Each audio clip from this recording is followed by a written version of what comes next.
আমার বন্ধু থাকে শ্রীভূমি। বলছে পুজোর ভিড় শুরু হয়ে গেছে গতকাল থেকে।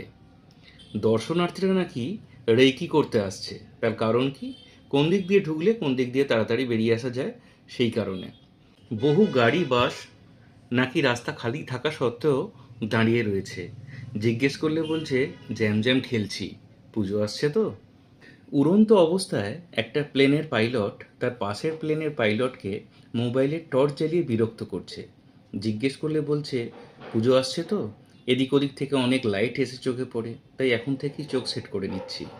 পাড়ার একজন বয়স্ক লোক অসুস্থ হয়েছিলেন। অ্যাম্বুলেন্স বড় রাস্তার ওপর এসে দাঁড়িয়েছিল। জিজ্ঞেস করায় বলল রিস্ক নেব না, কখন যে পুজো উদ্বোধন হয়ে যায় কে জানে। এখন কিছু বলা যায় না, কখন যে পিতৃপক্ষ মাতৃপক্ষ পড়ে যায়। আপনারা নিয়ে আসুন রোগীকে।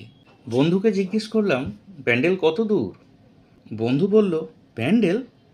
আমাদের তো 2025-এর পুজো প্রায় শেষ, 2026-এর প্যান্ডেল চলছে এখন, এসে দেখে যাও খন।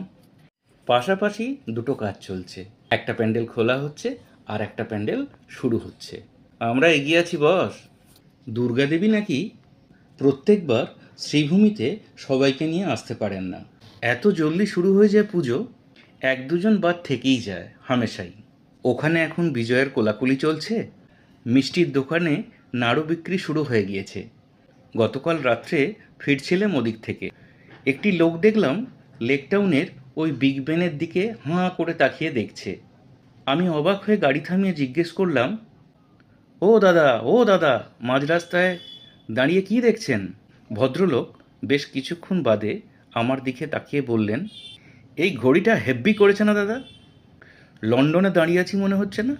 মনে হচ্ছে লেকটাউনের অরিজিনাল বিগ বেনের সামনেই দাঁড়িয়ে আছি।